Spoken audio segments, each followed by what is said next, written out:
마가복음 하나님의 말씀 오늘 10장 17절부터 31절까지 말씀 한 절씩 교독하겠습니다. 예수께서 길에 나가실새 한 사람이 달려와서 꿇어앉아 묻자오되 선한 선생님이여 내가 무엇을 하여야 영생을 얻으리이까?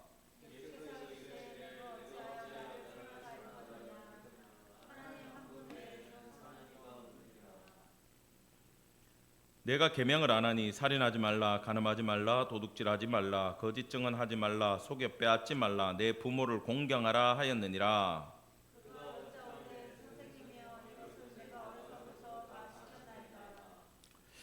예수께서 그를 보시고 사랑하사 이르시되 내게 아직도 한 가지 부족한 것이 있으니 가서 내게 있는 것을 다 팔아 가난한 자들에게 주라.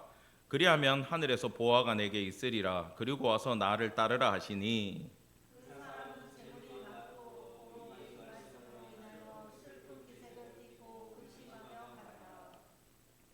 예수께서 둘러보시고 제자들에게 이르시되 재물이 있는 자는 하나님의 나라에 들어가기가 심히 어렵도다 하시니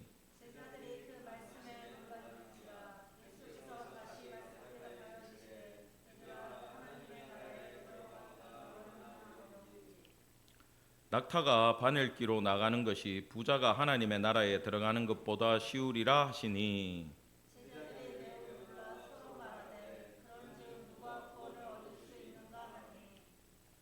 예수께서 그들을 보시며 이르시되 사람으로는 할 수 없으되 하나님으로는 그렇지 아니하니 하나님으로서는 다 하실 수 있느니라.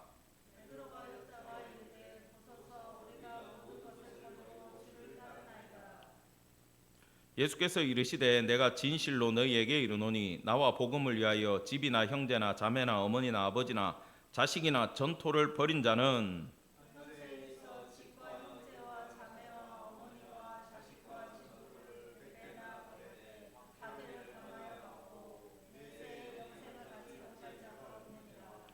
같이 보겠습니다.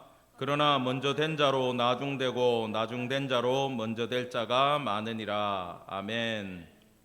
오늘 마가복음 10장 두 번째 강해는 무엇을 하여야 영생을 얻으리이까입니다. 이 본문에 대해서 여러분들은 아마 지금까지 수십 번 설교를 들었고 앞부분이 조금 잘리든 뒷부분이 조금 잘리든 간에 설교를 많이 들었던 본문이 맞을 겁니다. 근데 처음부터 끝까지 오늘 좀 시간이 걸리더라도 제가 최선을 다해서 이 말씀을 제대로 풀어드리도록 하겠습니다. 예수께서 길에서 나가실새 한 사람이 달려왔어요. 여러분, 이 이야기는요 마태, 마가, 누가, 공관복음 세 권의 책에 다 나오는 내용입니다. 그건 어떤 내용이다? 굉장히 중요한 내용이라는 거죠. 오병이어는요 요한복음에까지 나와요. 그건 이거보다 사실 더 중요해요. 왜? 예수가 생명의 떡임을 알려주는 말씀이기 때문에. 그럼 이 본문도 상당히 중요하기 때문에 예수님의 사역을 다루고 있는 세 개의 복음서는 전부 다 이 내용을 집어넣고 있고 조금의 차이가 있지만 그걸 종합해서 오늘 설명을 드리겠습니다. 먼저 오늘 17절 보면 길에 나가실새 이렇게 돼 있어요. 근데 우리가 앞에서 봤죠. 집에 들어갔을 때 제자들이 이혼에 대한 교훈을 다시 물어봤고 간음죄에 해당된다라고 예수님이 얘기하면서 지난주에 끝났죠. 집에 들어갈 때예요. 지금은 집에서 나갈 때를 설명하는 거예요. 지금 공간적 차이가 있는 겁니다. 나갈 때 어떤 한 사람이 달려왔어요. 이 사람이 지금 뭐라고 물어보고 있는데 앞에 지금 생략된 내용이 있어. 그 이혼에 대한 교훈이 끝나고 오늘 이 사람을 집 밖에 나가서 만나기 전에 집에 있을 때 파이디온이 찾아왔어요. 누구겠어? 아기가 왔어요. 아기가. 이 아기는요 자기 스스로 뭘 할 수 있는 아기가 아니에요. 안고 다녀야 되는 아기예요. 그럼 이 아이가 왔는데 예수님이 예를 붙들고 지금 뭐라고 얘기하냐면 15절에 누구든지 하나님의 나라를 이 어린아이와 같이 받들지 않는 자는 결단코 그것에 들어가지 못하리라. 그래서 하나님 나라에 들어가기 위한 조건에 대해서 어린아이 같아야 된다. 그 다음에 부자 청년 같으면 안 된다라고 지금 두 가지로 하나님의 나라 들어가는 법을 알려주고 있기 때문에 이 본문이 중요하다라는 겁니다. 여러분, 이 어린아이는 자기 스스로 무엇을 할 수 없는 전적으로 부모한테 기대야 되는 아기를 말하는 거예요. 그렇다면 이런 어린아이에게 천국하고 연결이 된다면 우리의 신앙이 어때야 된다는 거예요? 나는 아무것도 못해, 나는 애기야.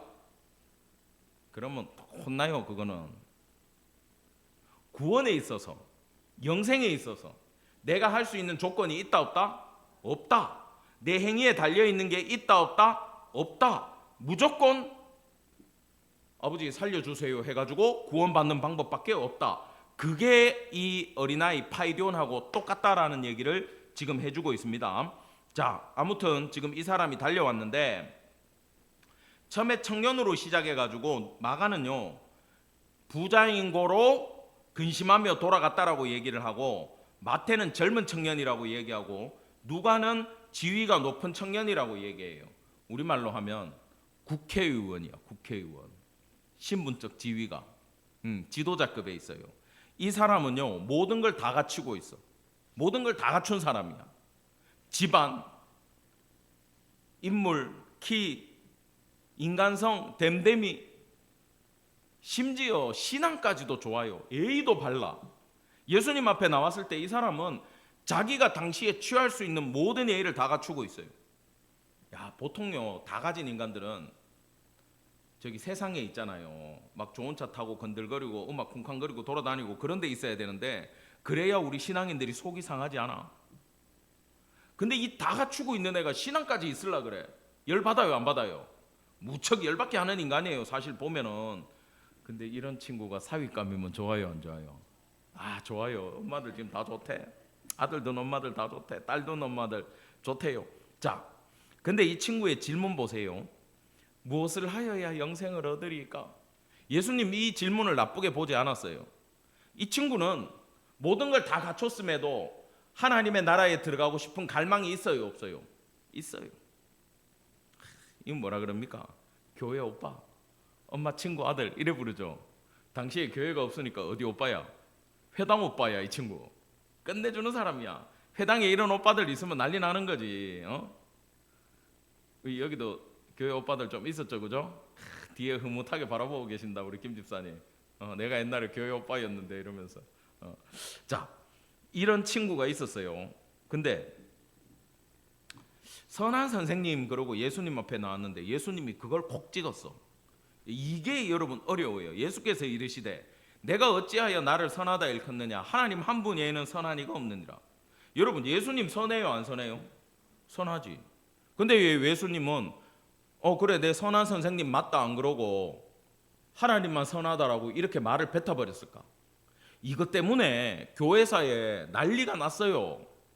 예수 그리스도의 신성과 온전함에 대해서 공격하는 사람들은 이 구절을 가지고 와가지고 예수 스스로가 자기가 선하지 않다고 얘기한 그냥 인간이다라고 얘기를 했어. 하나님만 선하고. 그러면 이 본문을 기준으로 보면 예수님은 하나님보다 한 끗발 낮아요 높아요? 동등함이 아니라 지금 낮게 보이잖아.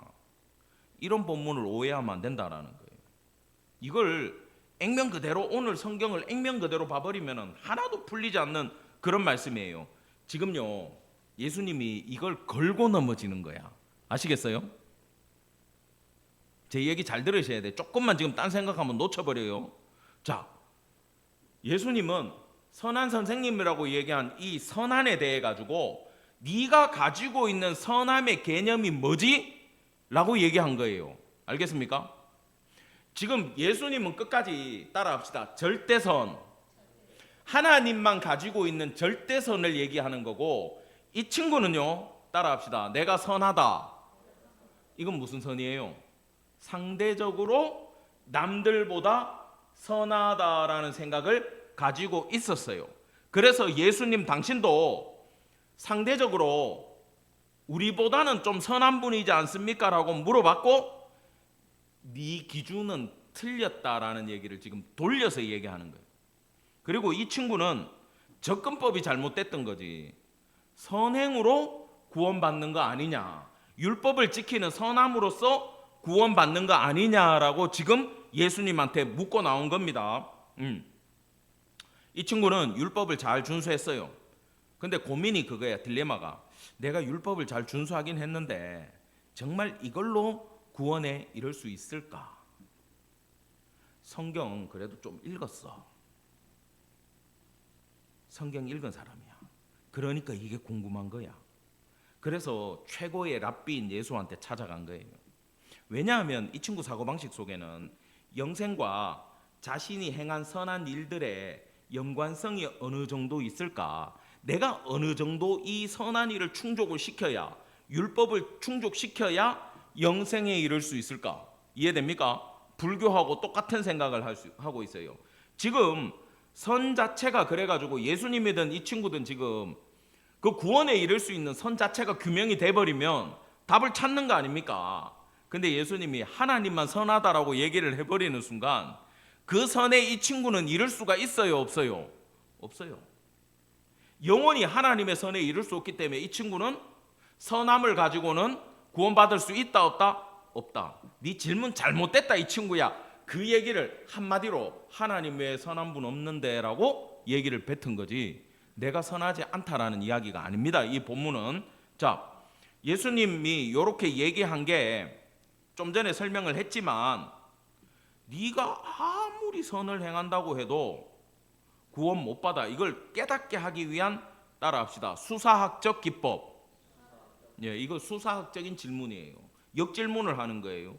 서로가 한쪽은 상대선을 얘기하고 있고 하나는 절대선을 얘기해버린 거야. 그 차이가 지금 있는 거지. 여러분, 인간은요, 아담이 죄를 지은 이후에 태어난 존재들이기 때문에 율법을 지킨다고 선해지지 않아요.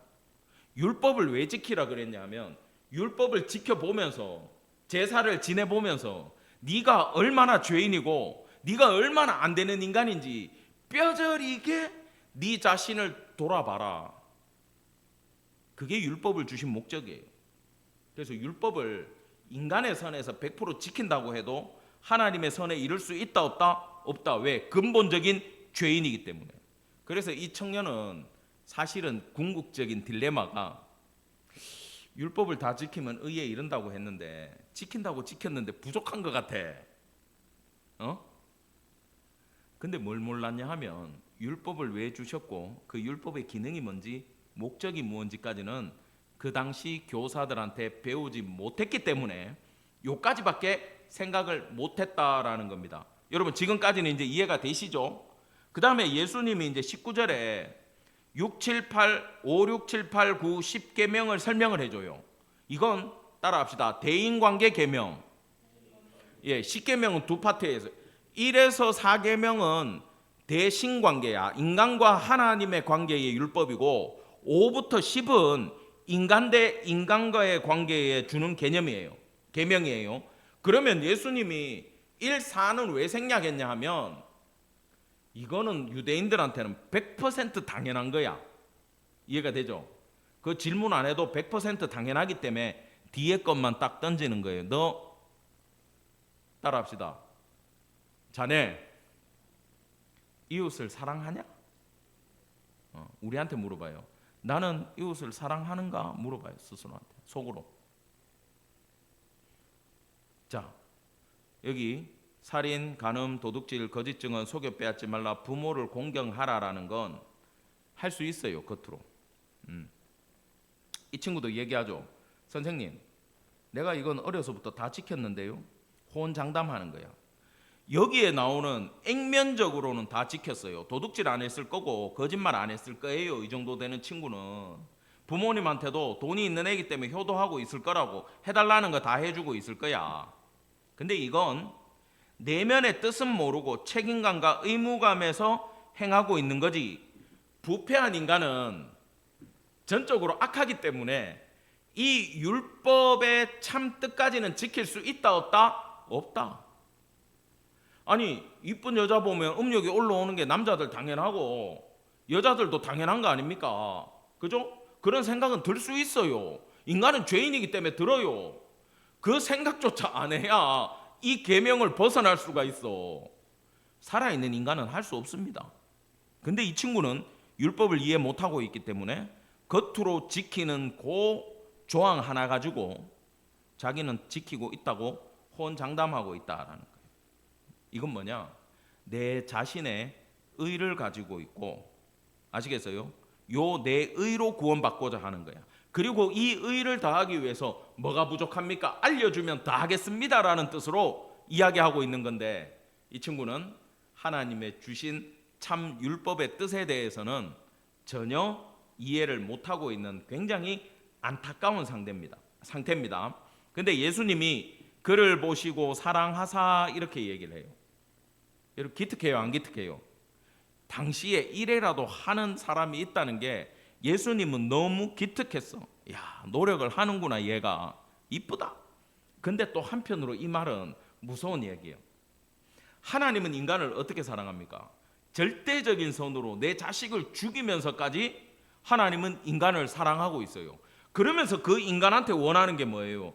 너는 나를 그렇게 사랑하기 위해 노력해야 되고 네 이웃들도 그렇게 사랑하기 위해서 노력해야 되는데, 너는 내가 너를 사랑하는 것만큼 나와 이웃을 사랑하고 있니라고 내면의 깊은 곳에 그 내 사랑에 버금가는 사랑으로 돌려주고 있니라는 질문적인 마음이기도 합니다.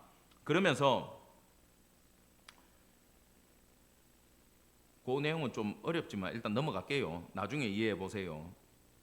예수님이 이렇게 얘기해요. 내게 아직도 한 가지 부족한 게 있으니. 제가 뭐 부족합니까? 부족하면 채우겠습니다 그랬잖아. 근데 너 부족한 게 있어. 근데 이게 현재형 동사야. 지금 너는 결정적으로 부족하다. 그 히스테리오, 부족이 뭐냐? 뭘 것 같아요? 너는 지금 부자지? 넌 다 가지고 있지? 근데 그게 네한테 부족함이야. 이 친구는 뭐가 없다는 거예요? 사랑의 나눔이 있다 없다? 없다. 그 부족함을 예수님은 꿰뚫어서 보고 계세요. 그 다음에 이 5, 6, 7, 8, 9, 10에 있는 십계명과 전혀 관계없는 갑자기 물질 얘기를 딱 던진 거예요. 지금 예수님 눈에 그게 보였어요, 안 보였어요? 보인 거지. 너 그 계명, 대인관계 계명 6개는 겉으로 다 지켰는데 그게 원하는 바가 뭔지 아니? 너 부자지? 너 잘 먹고 잘 살지? 너 가난한 사람들에 대해서 어떻게 생각하고 있냐? 그러면서도 네가 진짜 사랑한다라고 얘기할 수 있냐? 그걸 지켰다라고 얘기할 수 있냐? 선하다고 얘기할 수 있냐? 너는 안 되잖아. 그걸 예수님이 지금 치고 들어온 겁니다. 결정적으로. 근데 이게요, 이 질문이 예수님이 요 본문이죠. 요거.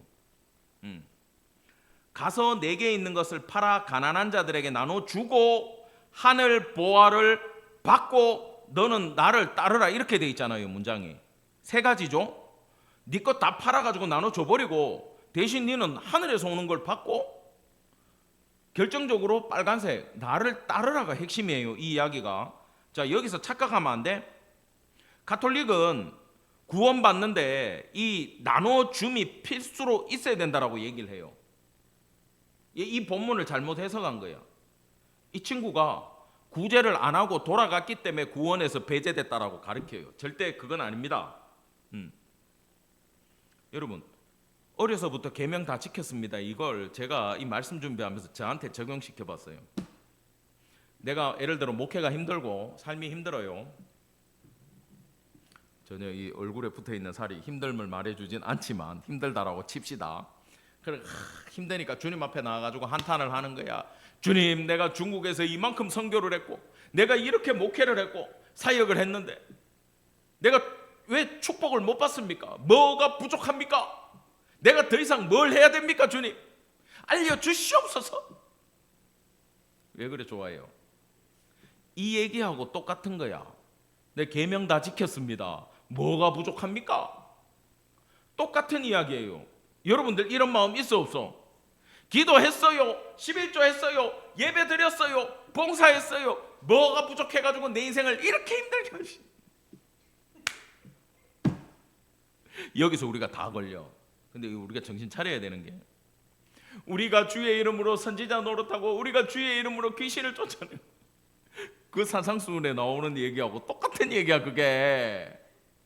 지금 예수님은 네가 자꾸 뭘 해가지고 얻으려고 하지 마라, 그 얘기야. 아시겠어요? 이건 구원의 조건은 아니야. 예수님이 지금 콕 찍은 건 그거지. 너 자꾸 뭐 해가지고 구원 얻는다 그러는데 너 뭐까지 할 수 있는데? 네 자꾸 행위로 구원받겠다 그러는데, 선을 행해갖고 율법 지켜가지고 구원받겠다 그러는데, 그 내면적인 뜻이 이웃 사랑하는 건데, 네 그걸로 네 행위로 구원받고 싶으면 네 재산 다 팔아가지고 나눠주고 한번 구원받아봐 이놈 새끼야. 그 얘기야 지금 이거에. 너 행위로 구원받겠다고? 너 못하잖아. 그러면서 돌려서 그 행위가 답이 아니야. 뭐가 핵심이에요? 나를 따르라. 이 친구가 구원 못 받은 건 예수님 따라가지 못해서인 줄 기억하시기 바랍니다. 제가 상상을 해봤어. 만약에 이 친구가 이 얘기를 들었어. 주님 앞에 나와, 주님, 저는 당장은 다 못 팝니다. 제가 살게요. 그지? 얼마를 팔고 잘못한 거 있으면 내가 얼마를 갖고, 예수님하고 제자들한테 내가 얼마를 기부하고, 나도 좀에 갖고, 내가 공회원 자격 버리고 예수님의 제자로 따라가면서 그걸로 밥 좀 먹다가 내가 때가 되면 다 내려놓겠습니다. 아직은 믿으면 안 됩니다. 저를 불쌍히 여겨주세요. 그러면은 예수님이 너 집에 가라 그랬겠어? 뭘 원하셨어요? 예수님 따라오는 걸. 이 친구 사랑했대잖아. 예수님의 제자가 돼가지고 정말 이렇게 영생을 추구하는데 영생을 주고 싶었던 거야 예수님은. 근데 말귀를 못 알아들어. 여러분, 설교 제대로 이해하는 성도 되기를 바랍니다. 구원의 핵심은요, 딴 거 아니에요. 예수님 따라가는 거예요. 자, 슬픈 기색을 띠고 돌아간 이유가 뭐라고요? 자신이 없었어. 왜? 다 나눠주면 내가 어떻게 돼? 가난한 자가 되잖아. 율법을 지킨다고 하면서 내 걸 희생해서 지키고 싶은 생각은 있다 없다? 없었던 거야. 이걸 예수님은 보고 계셨다라는 거예요. 나는 잘 먹고 잘 살고 싶다. 여러분, 기독교인들 중에 잘 먹고 잘 살면서 신앙생활 하고 싶은 사람들 많아요. 이래 얘기하면 우리 부자들은 섭섭할지 모르지만 힘들어요. 왜 하나님이 여러분한테 돈 많이 안 주는지 알겠죠? 로또도 안 되고, 뭐 보너스나 뭐 돼갖고 돈 좀 들어올라 하면은 나갈 일이, 어떤 그 집사님이 그러더라고. 아니 진짜 돈 나가는 그 일들은, 죄송합니다, 그 속된 용어를 좀 표현으로 할게요. 돈 나갈 일이 아가리를 쭉 벌리고 기다리고 있대. 이해가 되죠? 보너스 받았어. 통장에 꽂히기 전에 뭐 연말정산 해가지고 나갈 돈이 이만큼 또 생겨. 이거 찾아서 그대로 넣으면 돼. 어떨 때는 모질라. 그래요 안 그래요? 좀 남겼는 것 같은데 얼굴이. 이게 인생이야. 이게 하나님이 안 주는 이유가 있어요. 여러분, 그걸 아셔야 돼. 왜냐하면 여기 보면 예수님이 뭘 준다 그랬어?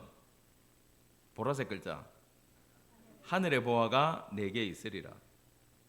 제 PPT가 굉장히 컬러풀한데 내가 이 색깔로 얘기하는겨. 이 집사님들 그 몰라서 그러는데 여기 빨간색, 파란색, 까만색, 형광펜, 이게 다 의미가 있게 들어가요. 이게 나름대로 규칙이 있어 없어? 내가 요즘 이거 PPT로 만드니까 우리 후배 목사가, 요즘 누가 그걸로 프레젠테이션 씁니까? AI한테 시키면 다 만들어주는데. 저는 제 신앙을 위해서 당분간 좀 AI를 참도록 하겠습니다. 내가 머리를 안 쓸 것 같아, 주님 앞에서. 자, 하늘 보화가 내게 있으리라. 이게 뭐냐 하면요, 예수님이 지금 그 친구한테 주고 싶은 게 있어요. 여러분들 이거 원합니까 안 원합니까? 원해요? 할렐루야. 이거 원하셔야 돼. 이거 왜 원해야 되냐 하면 밭에 감추인 보화 비유 얘기를 했죠. 얼굴에 아직 돈에 대한 욕심들이 가득한데 잠깐만 내려놓고 들읍시다. 그렇다 치고 하늘 보좌에 대해서 밭에 감추인 보화가 뭐냐 하면은, 옛날에 우리 주일학교 파이디온 그 찬양에 보면 뭐 냉장고 팔고 뭐 팔고 테레비 팔고 해가지고 그거 보화 사러 간다는 노래가 있었어. 기억나 안 나? 그거야. 왜 다 팔겠어? 밭에 더 귀한 보화가 있으니까 파는 거예요. 근데 그것도 구원의 조건은 아니에요. 이 친구한테 명령했던 게 세 개의 동사가 나. 너 가서 팔아서 나눠 주라. 세 개의 동사가 있어. 이 세 개의 동사를 행하는 것도 구원의 핵심이다 아니다? 아니야. 실제로는 마지막에 예수님을 따르는 게 핵심이에요. 예수님 따르면 하늘 보화가 온다 안 온다? 온다라는 거예요. 좀 늦게 팔아도 된다라고 생각하는 사람 중에 한 명입니다. 예수님은 팔고 쫓아오라 그랬는데 쫓아가고 팔아도 돼 안 돼? 돼요.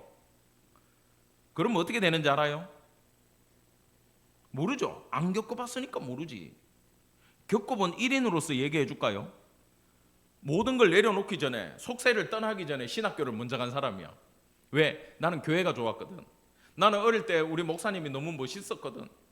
그 목사님은 지금 거의 70대 중후반인데 지금 미국에 계시는데, 나중에 내가 유튜브에 찾아서 사진 보여드릴게. 지금 봐도 그 할아버지 목사님이 잘생겼어. 키 크고. 옛날에 찬양 부흥회 때 찬양 인도를 하는데 내가 그때 6학년 때 그때 빠져가지고 내가 주의 길을 가겠습니다 하고 목사님 때문에 손들었잖아. 그 목사님처럼 되려고. 내가 키가 여기서 멈출 줄 어떻게 알았어? 근데 여러분들 지금 좋으니까 재밌는 얘기 하나 해줄게. 내가 대학교 2학년 때 신입생 오리엔테이션 때 저 뒤에 앉아가지고 찬양 때 드럼을 쳤어. 강당에서. 그래서 앞에 온 신입생 여학생들이 자기들끼리 회의를 했대. 야, 어느 선배가 제일 잘생겼냐? 우리가 이제 여기 신입생 됐으니까 어떤 오빠를 만나야 될까? 이렇게. 내가 그때는 지금보다 좀 말랐어요. 지금보다 한 10몇 킬로 말랐을 때야. 얼굴이 좀 갸름했어. 근데 내 얼굴은 크잖아. 어깨도 넓고. 그 드럼에 앉아 있으면 내 키를 알까 모를까? 학생들이 몰랐대. 나중에 몇 년 지나고 군대 갔다 오니까 얘기해 주더라. 걔들이. 뭐라 그러는지 알아요? 봤는데 베이스 치는 선배가 이거 들으면 안 되는데, 베이스 치는 형은 이 소음인이야. 키도 작고 말랐어. 연주는 기가 막히게 해. 그 형이. 걔 베이스를 쳤는데 저 선배 베이스 치는 거 너무 멋있는데 그래도 드럼 치는 오빠가 더 멋있는 것 같아. 끝나고 나가지고 전화번호 따야 되겠다. 막 그 생각을 후배들이 했대잖아. 여학생들이. 안 믿는 얼굴인데 했대요. 실화야. 증인이 있어. 그 사람이 지금 그 베이스 치는 사람하고 결혼을 해갖고 살고 있기 때문에 내가 직접 들은 얘기야. 그래서 그 자매가 그 베이스 오빠를 만나기 전에 드럼 오빠를 사귀겠다고 마음에 결심을 했대. 근데 갑자기 집회가 끝나고 일어나는데 왜 웃어요? 크게 웃네 이분들이. 적어도 저 얼굴 사이즈면 키가 180일 줄 알았대. 근데 키가 이렇게 올라오다가 170에 딱 멈추더래. 충격을 받았대잖아. 너무 좋아한다. 집사님도 키 별로 안 크면서 너무 좋아한다. 그러는 거 아니에요. 아무튼 그건 넘어가고. 그래서 내가 감사히 그분은 안 만났어. 지금 다른 분의 형수가 되어 있어. 근데 지금 본질을 까먹었잖아요. 집사님 크게 웃어가지고. 결론은 뭐냐? 내가 주님을 따르겠다고 모든 걸 내려놓기 전에 어디부터 갔다고? 그 잘생긴 목사님 따라 신학교 갔는데 내가 키가 안 컸다고. 자, 그건 그렇다 칩시다. 그리고 내가 신대원 갈 때 주님 앞에 결단을 했어요. 주님, 내가 그때 마음속에 물질에 대한 욕심도 있었어. 하나님, 나 잘 먹고 잘 사는 목회하면 안 될까요? 진짜 그렇게 기도했어. 근데 선배 목사님들 중에 진짜 한겨울에 맨발로 와가지고 누더기 같은 거 입고 진짜 그때 그런 선배들이 있었거든. 머리 이렇게 해가지고 거진 줄 알았어. 근데 말씀이 얼마나 살아있는지 다 버리고 예수님 따라가야 된다라고 부자 청년 설교를 하는데 나는 못하겠는 거야 그걸. 그래서 저는 생각을 했지. 나는 나한테 주어져 있는 걸 많이 구제하고 많이 쓰고 대신 나도 좀 잘 먹으면서 예수님 쫓아가고 있는 목회를 해보겠습니다. 주님, 내가 그렇게 예수님을 먼저 따라갔다니까. 근데 우리 주님이 어떻게 했는지 알아요? 내가 주님을 따르겠다라고 고백을 하는 순간 내가 의지하고 있는 모든 걸 하나씩 다 날려요. 하나도 안 남아. 진짜야. 그러고는 마지막에 어떤 고백을 했겠어요? 자꾸 내 키 보고 웃는데 그만 웃어요. 단상 없나? 집사님 10cm 단상 하나 만들어주세요. 내가 올라가야 되겠다 다음 주부터. 너무 좋아한다. 그래가지고 설교가 안 되잖아. 그래가지고 주님이 내가 의지하고 있는 걸 하나씩 다 날리더니 맨 마지막에 나 주님 없으면 못 살겠는데요? 라는 고백이 나올 때까지 저를 거꾸로 잡고 이렇게 털어요. 깨끗하게. 이 청년이 재산 챙겨가지고 주님을 따라갔다고 해도 결국 주님은 다 털었을까 안 털었을까? 다 털어가지고 나눠줬을 거야. 자, 23절 다 같이 시작. 예수께서 둘러보시고 제자들에게 이르시되 재물이 있는 자는 하나님의 나라에 들어가기가 심히 어렵도다 하시니. 자, 제자들은요 물질은 없었지만 생각은 이 청년하고 똑같았어요. 그런데 이게 예수님 이게 부자는 천국 가기가 힘들다라고 얘기한 거 이게 무슨 뜻이냐 하면 따라합시다. 장애물이 있다. 의지할 게 있다. 내가 왜 해외에서 부름을 받았냐 하면 내가 한국에서는 그 부름을 못 받았을 거예요. 왜냐하면 도움받을 친구, 도움받을 형제, 자매밖에 없지. 참 나는 도움받을 부모, 도움받을 삼성카드, LG카드, 현대카드 있어요 없어요? 있지. 중국 가니까 그게 돼 안 돼? 하나도 안 돼. 하나도 도움받을 데가 없어. 그래 내가 과감하게 선언했어요. 주님, 모든 걸 버리고 주님을 따라가기로 결단을 하겠는데 주시면 먹고 안 줄면 굶을게요. 진짜야. 진짜 굶겠습니다. 근데 주님 사랑하는데 자식들까지 다 굶어요. 알아서 하세요. 저는 방법이 없어요 이제. 대신 내가 세상을 의지하지 않습니다. 그리고 주님을 전적으로 쫓을 때 주님이 공급하시더라 안 하시더라? 하시더라. 그 다음에 여러분 하나님이 그 물질을 다루시다가 물질에 대해서 항복을 했어요. 그러니까 주님의 공급하심으로 살아갔어. 마지막에 주의 종이 되는 커트라인 그게 뭔지 아세요? 자존심이었어. 여러분 가난하면 자존심 없을 것 같죠? 있어요. 있어요. 가난한데 가난해도 자존심 있어야 돼요. 성도는 자존심 있어요 없어서? 있죠. 잘 생각하세요. 이건 따라해야 돼. 외적인 자존심은 버리자. 내적인 자존심은 갖자. 근데 여러분이 가지고 있는 자존심이 아니야. 내적 자존심은 따라합시다. 내가 하나님의 사람인 거다. 아시겠어요? 겉으로는 누가 뭐라고 해도 머리 숙일 수 있어야 되고 누가 나한테 돈을 던져서 줘도 가서 주어서 받을 수 있어야 돼. 이해가 되죠?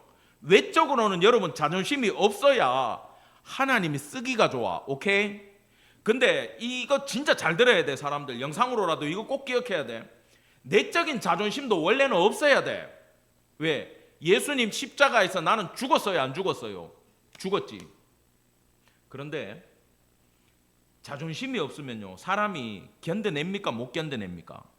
고난을 못 견뎌내요. 실제로 내에 대한 생각이 없는데 어떻게 내가 어려움을 이겨내겠어? 대신에 이 자존심이 내 본질적인 인간의 죄성에서 나오는 자존심이 아니라 예수 그리스도가 내 하나님이라는 데서 나오는 자존심이라 해야 돼. 뭐냐? 하나님이 내 편, 그분이 나를 아신다, 그분이 나를 불렀다, 나는 그분의 종이다, 그분의 제자다.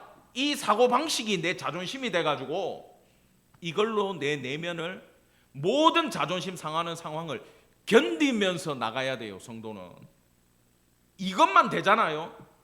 하나님이 물질이든 기적이든 얼마든지 공급해 줄 수가 있어. 왜? 자존심이 아예 없는가 하고 똑같거든.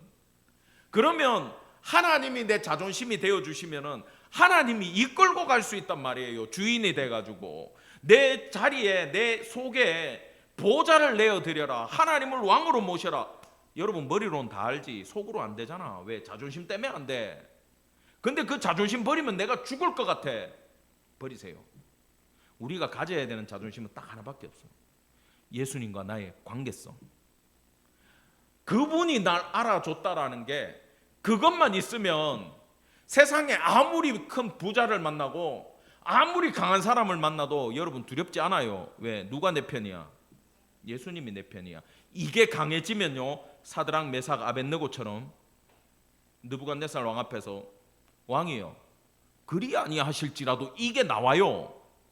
얼마나 관계가 강했으면 하나님이 지금 안 구해줘도 그는 내 하나님이고 나는 그분만 사랑할 거예요. 내한테 절 받을 생각하지 마세요. 이게 얼마나 멋진 자존심입니까? 하나님이 그들의 프라이드였어요. 이것만 가지시면 돼요. 여러분, 이걸 갖게 되는 신앙의 경지까지 가기를 간절히 축원합니다. 이게 깨지는 순간, 저는 그때 하늘의 음성을 들었잖아. 이제 됐다 그러시더라고 나한테. 그때부터 제 인생길이 열리기 시작했어요. 다 그 분기점을, 내가 오늘 그게 떠올랐어. 그 분기점이 뭘까? 성도들한테 알려줘야 되는데 생각나게 하시더라고. 그날이다 그러시더라고. 여러분의 자존심이 예수가 되는 순간, 이거 이해하셨죠? 밍바일라, 이거 이해됐죠? 어마어마한 거 배워서 가시는 거예요. 놀라운 이야기입니다 이거. 여러분들 그 신앙의 선배들이 기도회가 살아났다, 기도에서 모든 문제를 해결했다, 능력을 얻었다, 기적을 일으켰다, 주의 길을 갔다, 아무도 그 방법에 대해서 제대로 설명 안 해주지.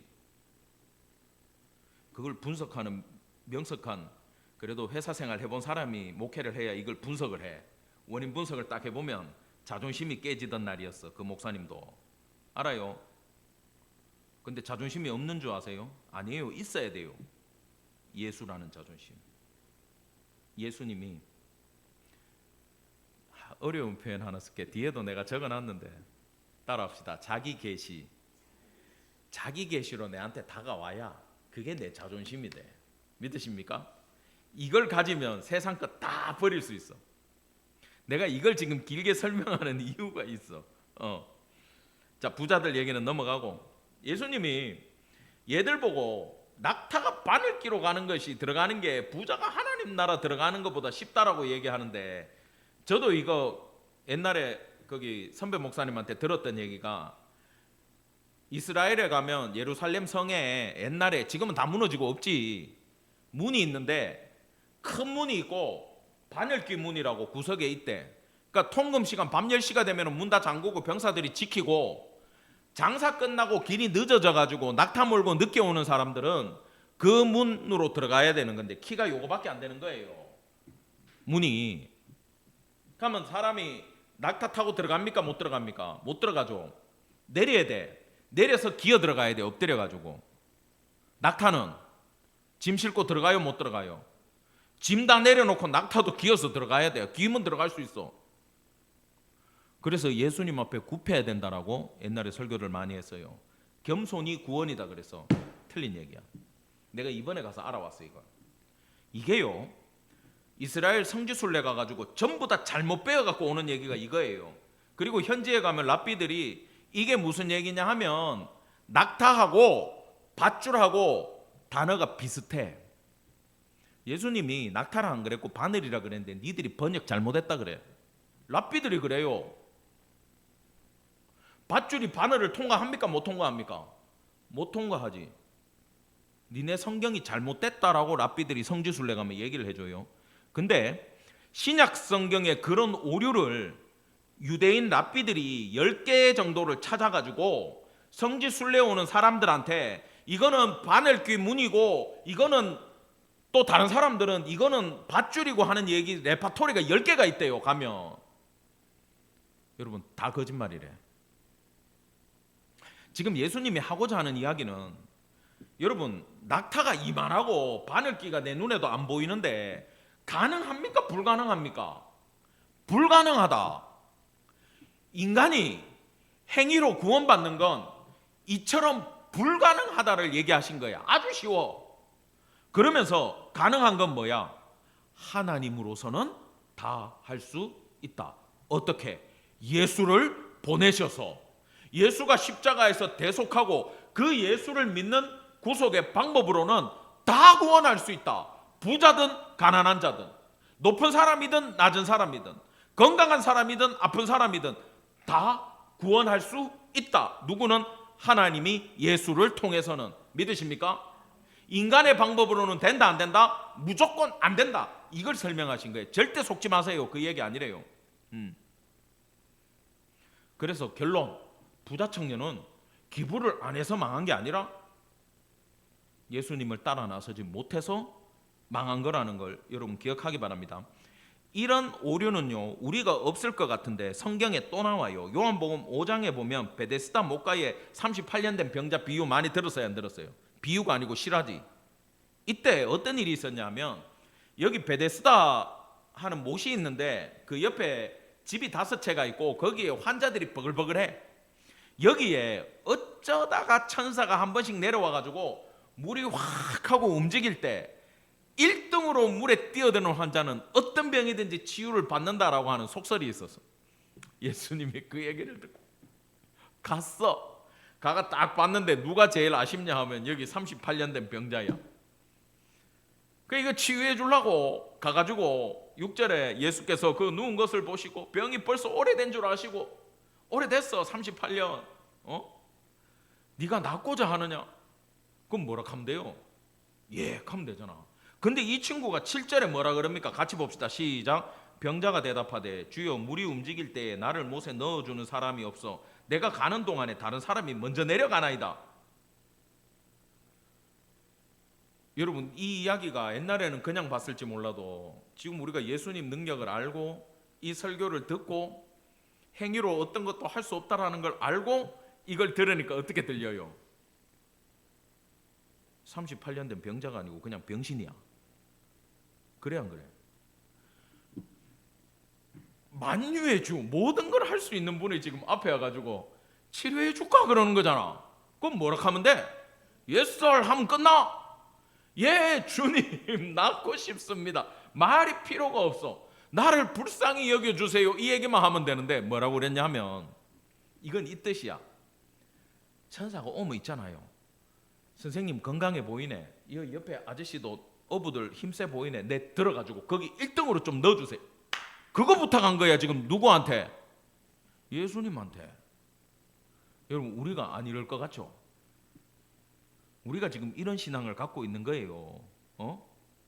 왜 그런가 하면 우리가 내적으로 죄의 문제, 율법의 문제, 나는 안 된다라는 생각을 갖고 있기 때문에 내가 무엇으로 주님 앞에 다가갈까 하는 생각을 다들 했어 안 했어? 했지. 교회에서 그거 안 말린다? 왜 안 말릴까요? 그걸 안 말려야 봉사를 열심히 해. 그걸 안 말려야 예배를 안 빠져. 이걸 또 내가 거꾸로 너무 강조하잖아? 교회 안 나온다? 안 나오기만 해봐요. 그냥 잡으러 갈 거니까. 이 사람이 지금 속고 있는 게 사람들이 이게 사람이 거기서 속아. 물이 움직일 때 그게 뭐 물고기가 튀어 올라왔는지 누가 돌을 던졌는지 누워 있는데 알게 뭐야? 이게 나름 경쟁이 있는 이게 시스템이야.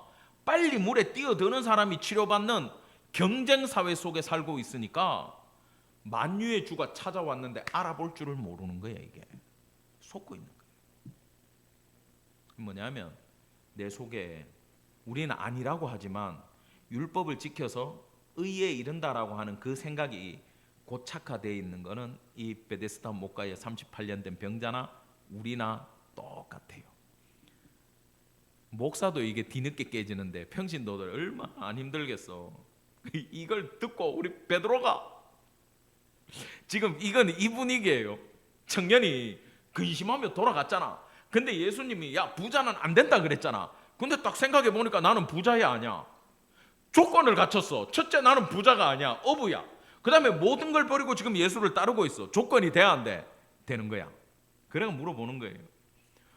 보소서 우리가 모든 것을 버리고 지금 우리를 강조하고 있잖아. 이게요 원문에 진짜 웃겨요. 읽어보면 지금 시간 관계상 내가 그걸 생략을 했는데 지금 물어보는 거야. 다름 아니라 당신을 쫓은 건 우리입니다 라고 지금 이야기하고 있는 그 장면이거든. 그러니까 하나님은 우리한테 영생 줄까요 안 줄까요? 근데 예수님이 여기서 충격적인 얘기를 해요. 모든 걸 다 버렸다고? 버리는 게 뭔지 아니? 아까 청년이 선하다 그 말 한마디 잘못해가지고 지금 혼나고 갔어. 다 버렸다고 얘기했다가 예수님이 지금 버리는 게 뭔지 아니? 니 이거 뭔지 아니? 지금 그러시는 거예요. 예수님이 지금 심각한 상황이야 지금. 자 29절 다 같이 시작. 예수께서 이르시되 내가 진실로 너희에게 이르노니 나와 복음을 위하여 집이나 형제나 자매나 어머니나 아버지나 자식이나 전토를 벌인 자는 아멘 했어요? 안 했죠? 야, 이거 아멘 하기 힘든데. 이게 공간복음의 내용이 다 다른데 요약하면 이런 내용이에요. 액면가 그대로 번역하면 이 세상에 속한 것을 버리는 것만이 예수와 복음을 위할 수 있는 유일한 길이다. 니한테 속한 거 다 버려야 된다. 이걸 이용해 가지고 이단들이 모든 걸 다 팔아 가지고 우리한테 갖고 오고 니는 버려라 이래 얘기하잖아. 그러니까 그거 쫓아갈 때 재산 팔아 가지고 그죠? 정리해 버리고 자식 버리고 부모 버리고 마누라 버리고 그 이단에 들어가고 그 안에 있는 여자들 만난다? 병신들이? 여러분 근데 이것 때문에 초대교회에서 착각하는 바보들이 있을까 봐 바울이 디모데전서 5장 8절에서 뭐라고 얘기합니까? 다 같이 시작. 누구든지 자기 친족 특히 자기 가족을 돌보지 아니하면 믿음을 배반한 자요 불신자보다 더 악한 자니라. 예수님은 버리라 그러는데 버리면 너는 불신자보다 못하대. 그러면 이건 버리라는 거야? 버리지 말라는 거야? 버리지 말라는 거죠. 상충되고 있죠. 그러면 예수님 말씀의 참 뜻은 무엇일까요? 자, 더 중요한 거 형광펜, 빨간색의 형광펜 제일 중요한 거야. 다 같이 시작. 이것은 복음을 위한 파종의 수고와 희생을 말하는 것입니다. 복음을 위해서 심기 위해서 희생하고 수고하는 걸 얘기해요. 여러분 이 수고가 있습니까? 나는 예배 나오기 위해서 애들 집에 밥 차려주고 그냥 왔어요. 이건 안 돼요. 이 정도로는. 나는 교회 오기 위해서 3시 반에 출발했어요. 안 돼요. 이거 그 정도로는. 이건 좀 얘기하기가 어떻게 보면 너무 죄송스럽고 부끄러운 얘기인데 제가 이걸 정확하게 이해할 수 있었던 게 저희 아버님 때문이에요. 제 아버님은 평생 장로님이셨고 20년 전에 어머니가 돌아가시고 혼자 사세요. 인천에 혼자 계시는데 제가 무슨 날이 되고 뭘 전해주고 받으러 가고 이렇게 아버지를 만나게 되면 밥 한 끼 사기가 힘들어. 우리 아버지한테. 우리 아버지가 절대 부자가 아니에요. 근데 밥도 못 사게 하고 돈도 못 드려. 안 받아. 돌려줘. 그 다음에 생활은 어때요? 물론 나도 힘들지. 개척교회 하는데 안 힘들겠어? 근데 자식이 도리상 물어는 봐야 되잖아. 아버지한테 어떠시냐고. 야, 네 건 필요 없어.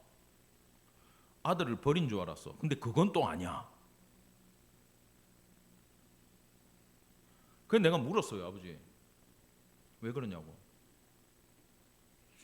내가 젊었을 때 우리 아버지 얘기해요.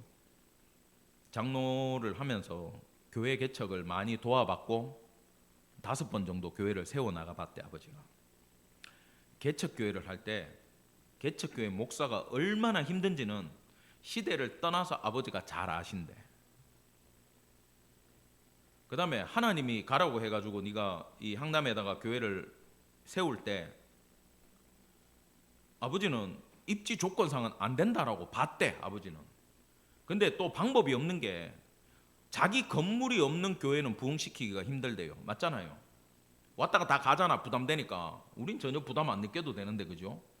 가잖아. 그 굉장히 힘든 조건에서 아들이 부름받아가지고 주의 종으로 개척을 시작을 했는데 아버지 스스로 어떻게 생각했냐면 내가 지금부터 아들이 나를 버리는 게 아니라 내가 하나님 나라 임마누엘 교회가 세워지는 걸 위해서 내가 아들한테 버려지겠다 이렇게 생각하셨대. 이해가 돼요? 지금 이 내용이? 자식이 부모 버리기 힘들겠어요? 부모가 자식 버리기 힘들겠어요? 부모가 더 힘들어요. 아버지가 그 힘든 길을 가고 계시는 거예요. 힘든데도 지금 하나님의 나라 복음이 전해지고 성도들이 살아나고 새 생명이 잉태되고 임마누엘 교회가 세워지는 걸 위해서 당신께서 나와의 관계를 버린 거예요. 경제적으로만. 이해가 됩니까? 그러면서 내 신경 쓰지 말고 교회 신경 쓰고 목회 집중해라. 얼마 전에 교통사고가 난 얘기도 누나한테 들었어. 누나한테도 내한테 얘기하지 말라 그랬대.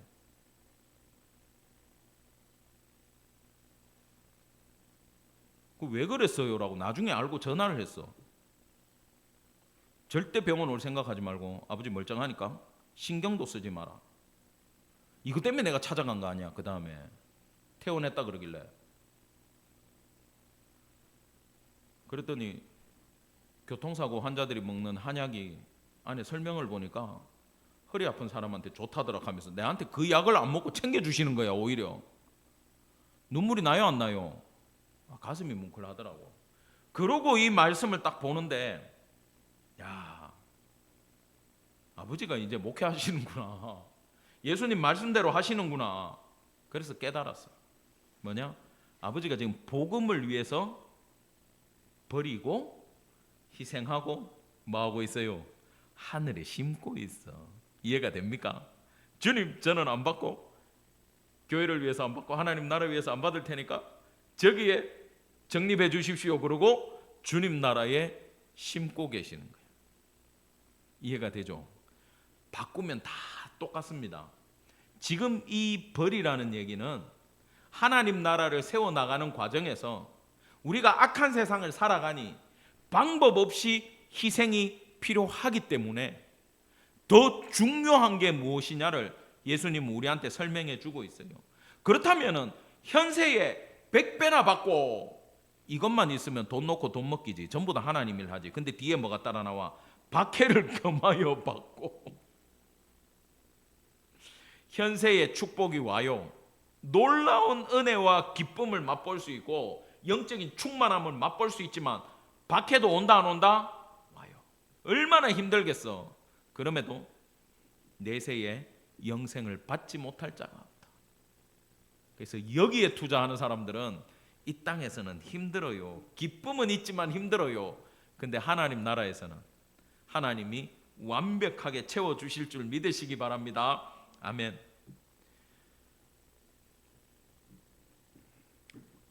참, 이 땅에서 100배나 다 채워주고 싶은데 여러 가지 그림이 있더라고. 성경에 하나님 주권 아래 어떤 사람들은 순교의 제물로 받으세요. 그거는 여러분을 다 순교의 제물로 주님은 받기를 원치 않으세요. 왜냐하면 흠 없는 제물을 찾지 흠 많은 것들 별로 안 찾으셔. 근데 세우는 분들이 딱 정해져 있잖아. 역사에 보면 뭐 폴리캅, 안디바, 예? 우리 지금 초대교회 보고 있으니까 우리나라에 뭐 손양원 목사님, 주기철 목사님 그렇게 가셨는데 사랑의 원자탄 하면 누구예요? 손양원 목사님. 자기 아들을 죽인 공산당까지 아들로 삼았던 그 사랑이 예수님 사랑이잖아. 그걸 별처럼 그냥 딱 세우는 거야. 86년 동안 예수가 한 번도 나를 부인한 적이 없고 나를 모른다 한 적이 없는데 내가 이제 이 알량한 목숨 노인네가 구원하려고 예수를 부인하라고? 나는 그렇게 못하겠네.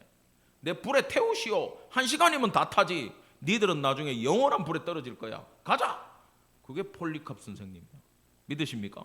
이런 분들은 별처럼 세워가지고 후배들이 아름다운 그 빛을 바라보게 하는 분들이고, 빌라델피아 교회 성도들은 능력이 없어. 마이크로야. 눈에 안 보여. 정말 무능하기 그지없어.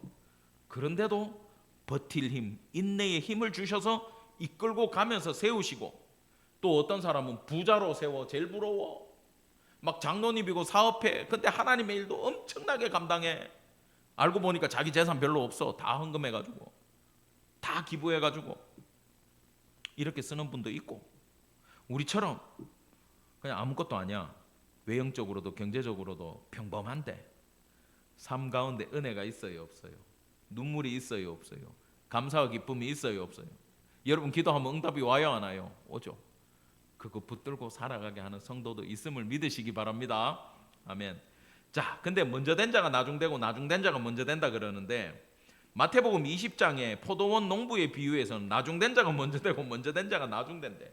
그러면 이거는 사실은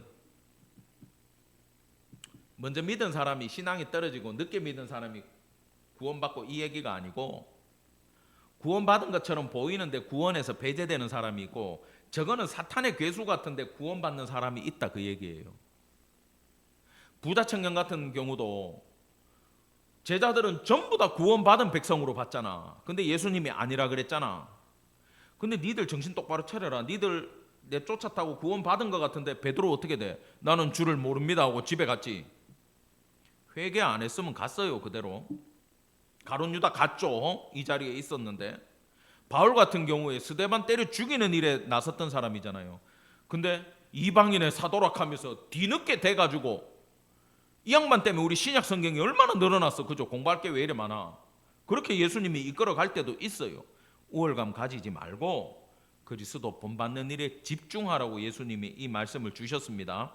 말씀의 결론을 내리겠습니다. 여러분이 삶이든 가정이든 재정이든 건강이든 우리 교회든 부흥되기를 원한다면은 이 부흥은 무조건 예수님으로 시작하는 건 아시죠? 근데요, 제일 중요한 게 예수님이 저와 여러분에게 자기 자신을 딱 하고 계시를 해 주셔야 부흥이 시작이 됩니다. 믿으십니까? 강력한 예수님과의 만남을 여러분 경험하기를 간절히 원합니다. 놀라운 일들이 지금 교회에서 일어나고 있어요. 여러분 신앙 사이에 계속 민감함으로 예수님한테 집중을 해보시고 예수님만 높이시고, 틈만 나면 특송하면서 높이세요. 저도 특송곡 정해놨어요. 너무 걱정하지 마세요. 여러분만 시키고 내가 안 할 줄 알지. 나 다 기도해서 나도 받았어. 다들 받았어요, 안 받았어요? 다 받아놨잖아. 주님 어쨌든 간에 높이려고 노력하면 예수님이 그 사랑하는 자들한테 자기 계시를 해주십니다. 우리는 생각해야 될 게, 이 부자 청년처럼 나는 한 가지 부족한 게 뭔가, 이걸 생각을 해야 돼요. 이거는 인생의 생각을 바꾸라는 겁니다.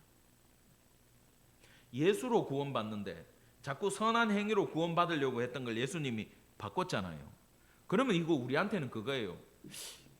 우리는 예수님을 높이는 것보다, 예수님을 추구하는 것보다 더 소중하게 생각하는 게 없나?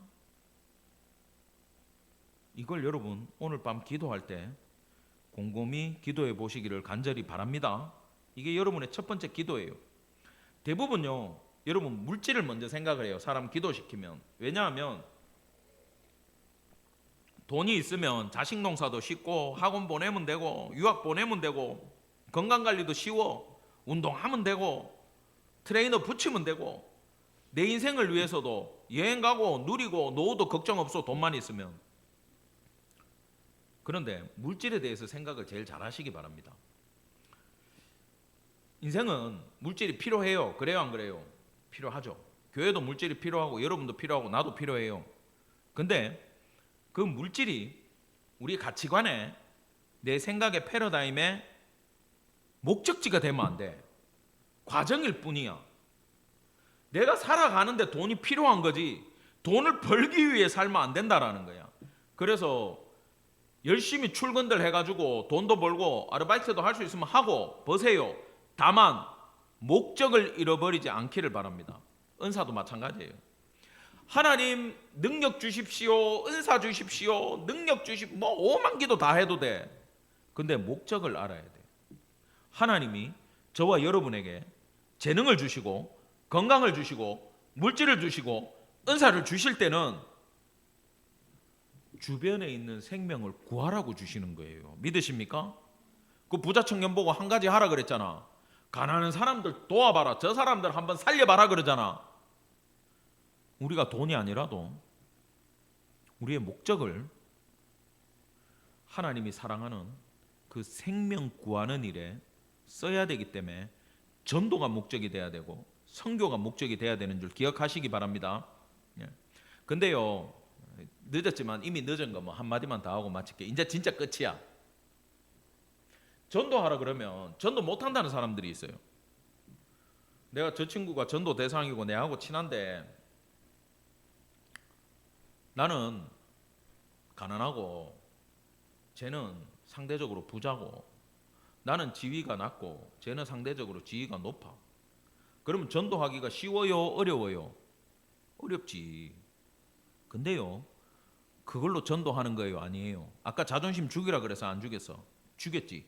죽여야 하나님이 쓸 수 있는 게, 예를 들어 여러분이 예수님한테 음성을 들었고 예수님이 여러분한테 자기를 계시하셨고, 내 너 사랑한다, 너 내 거다, 너 나를 높여라, 예배해라, 뭐 들었어. 암튼 나는 이 찬양 듣기를 원한다, 뭘 들었어. 그러면 일단 주님하고 관계가 있어요, 없어요? 굉장히 깊은 관계가 있지. 근데 그 일을 통해 가지고 내가 어마어마한 영적인 축복과 은혜를 누리고 기쁨이 확 하고 피어올랐어. 이걸 전하는 거지. 예수 믿어서 내가 부자 됐습니다. 예수 믿어서 내가 병이 나았습니다. 예수 믿어서 내가 사업이 이만큼 잘 됐습니다. 그 세상에 수없이 많은 간증이 아니에요. 내가 못 돼도 돼. 내가 여전히 절름발이라도 되고, 내가 여전히 가난해도 되고, 내가 여전히 부족해도 관계없어요. 내 자존심이 예수고 예수가 나한테 자기를 계시해 주셨다면 이걸 전하는 게 전도임을 기억하기 바랍니다.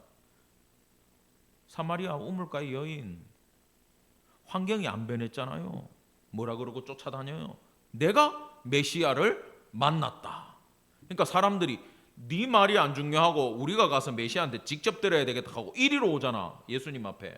이게 전도라고. 그 여자의 삶은 그대로라도 관계없어요. 예수를 전하는 거예요. 여러분, 그래서 우리의 최종 삶의 결과가 하나님이 사랑하는 사람들, 선교지의 사람들, 전도 대상자들, 그들을 마음에 품는 것이 우리 삶의, 우리 인생의 목적지가 되어야 되는 줄 기억하시기 바랍니다. 기도하겠습니다. 주님, 은혜를 감사드립니다. 긴 설교 시간이지만 주께서 우리 사랑하는 주의 자녀들 마음속에 그 심령에 이 복음이 기억되게 하시고, 부자 청년처럼 근심하며 돌아가는 것이 아니라 예수님 끝까지 따라가는 자들 될 수 있도록 역사하여 주시옵소서. 예수님, 오늘 밤 기도할 때에 우리 성도들의 마음속에 예수님께서 자기 계시를 해주시고 내가 너를 사랑한다는 그 음성 들으며 돌아갈 수 있는 기도회가 될 수 있도록 복의 복을 다하여 주시옵소서. 감사드리며 우리 구주 예수 그리스도 이름 받들어 간절히 기도드렸습니다. 아멘.